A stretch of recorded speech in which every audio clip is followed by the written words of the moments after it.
We just have a few things we're going to do this morning before we start. It takes a lot of work to set up a race route. This one prepared with extra care. Courtney? Thank you. Okay. For a family who was dealt a difficult hand. To stand up and say, hey, let's do this together, you know? You're not by yourself. And I think that's the most important part of it. Those in the Federal Managers Association want everything to be covered. We got about a minute before it gets started, so get ready.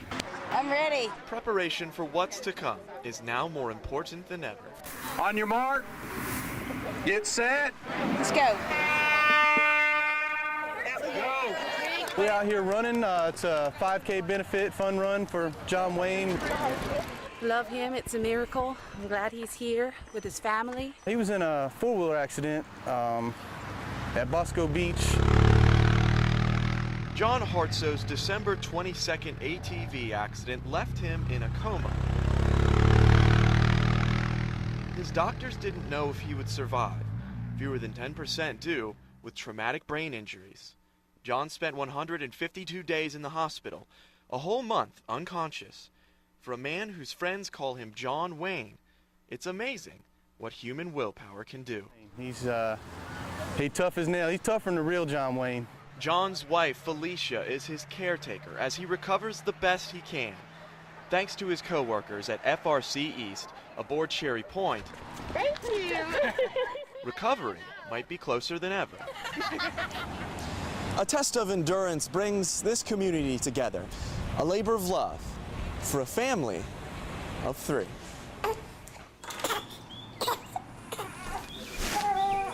Hey, sweet pea. Oh. A new life depends on this community now, too. We had our first son April 27th, Jackson Wyatt, 8 pounds, and he was 20.5 inches long. Even a traumatic injury couldn't keep John from seeing the birth of Jackson. And Johnny was actually there for the delivery, which was something I was really concerned about. John can't talk. He's not fully able to use his left side, and standing by himself is out of the question. While John's ability to talk may be gone, the love for a newborn glows on his face. The best part of your day is holding him.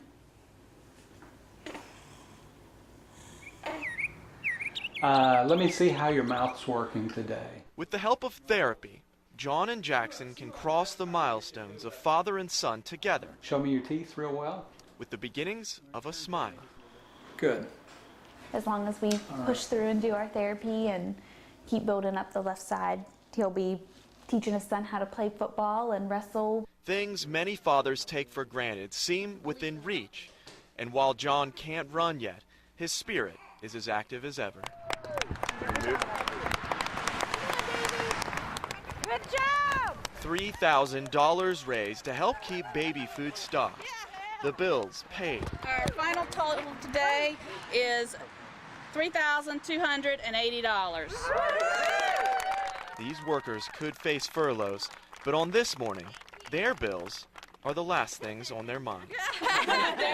It's easy to find the strength to run knowing one little boy will grow up with a dad. That keeps them putting one foot. He's just turned around. He's a miracle. In front of the other. It makes you realize what's important in life. On a hopeful Havelock morning, Kyle Horan for Fox Eastern Carolina News.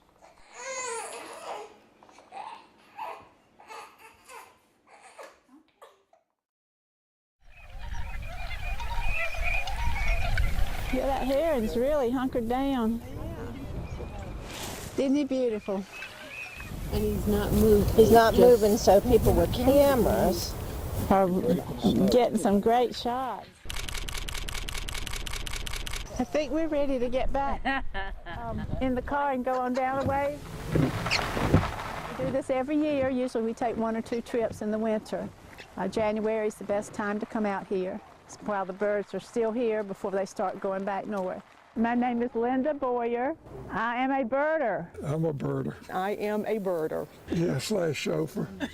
Chauffeur slash birder. We have a whole van full of turkeys that drove up here together. There's some pintails over there, some coots. Something swimming across. Another mammal down here. There's another nutria. Another nutria. That's a little one. It is. What's birding when you go out look for birds? Looking for them in places that you think they might be, or searching for places where they might not be. You got your bird book straight out in front of me, that pair. They're the least dramatic coloring of anybody. This is Madam Ski National Wildlife Refuge. And here comes the big old geese.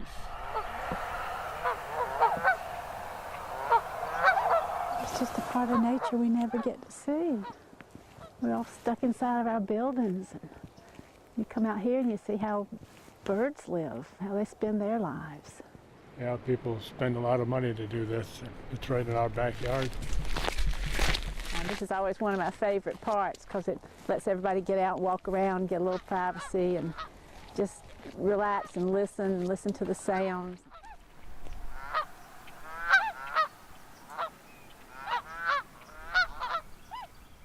I had an amputation when I was young. I had surgery and I was not very mobile for quite a while. And I looked out the window and there was a bird feeder.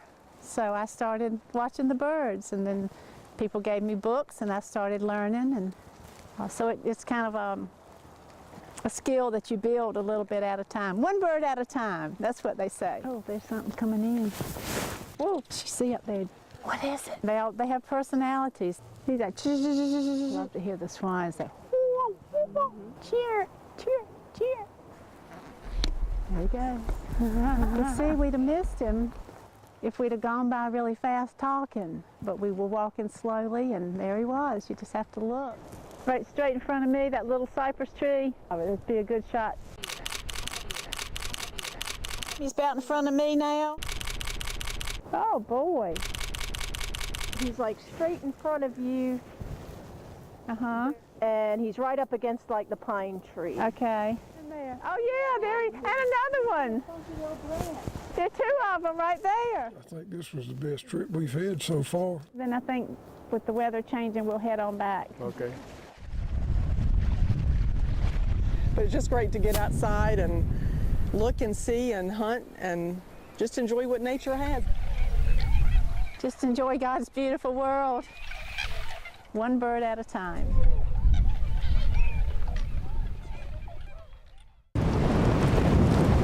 Gale warning in effect through Thursday morning. The wind!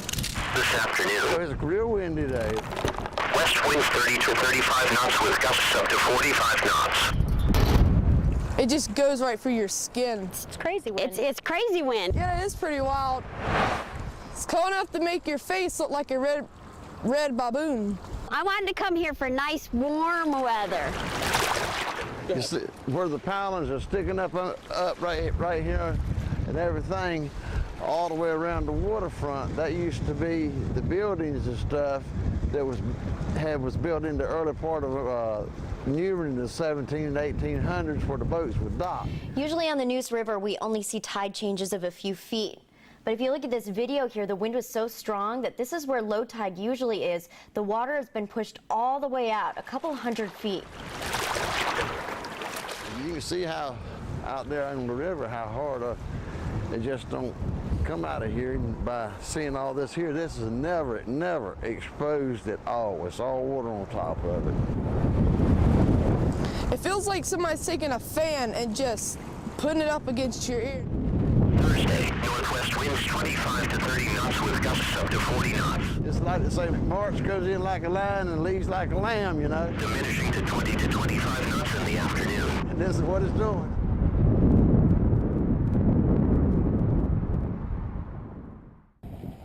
It's a sight you'll rarely ever see. Me and you gonna be good friends after this. A trapped osprey rescued from a 150-foot cell phone tower. But how did we get here? Let's rewind back a day. I'm sorry it breaks your heart. Wildlife rescuer Ellen Westerman in tears watching an osprey struggle to free his wing that's tangled in wire. This has been a traumatic experience. No one is there to help. But today that changed. U.S. Cellular called in workers from Pamlico Tower in Washington. They're the only ones authorized to get up there and save the bird. This man, David Hollis, is the one chosen for the rescue. His mission, to untangle the bird and reel it back down in this small cage. Osprey are a small bird. And the instructions are clear. Just get him so that he's tight. And David starts the climb up. Here he comes. Okay, then now they're working it. It's too hard to see from the ground, so we strapped our small camera to David's helmet to get a closer view. Let's see if we can't help you out. You know, I heard somewhere if I talk to you, you might feel better. Take a look. As David nears the top of the tower, the osprey viciously flaps his wings. Can you ask him if there are babies in the nest? Are there babies in the nest? Negative. Okay. I mean, negative. There goes the towel. When he's finally close enough to reach, what's found is heartbreaking. There's 2 of them. He won't let go of them. Not one, but 2 ospreys trapped. The first dead, the second alive and gripping to the other. It's thought the nest may have blown on top of the bird in Sunday's storm, and the other tried to save him. There you go. You let go. Good job, David. Free bird. The 2 are finally separated, and the live osprey is reeled down to safety. Oh, he's in there. We can get him. For the first time, Ellen gets a good look at him. I don't think anything's broken that I can tell. Ellen says it's a miracle he's even alive. I just hope they never choose to nest there again. In Craven County, Christy Andrews, News Channel 12.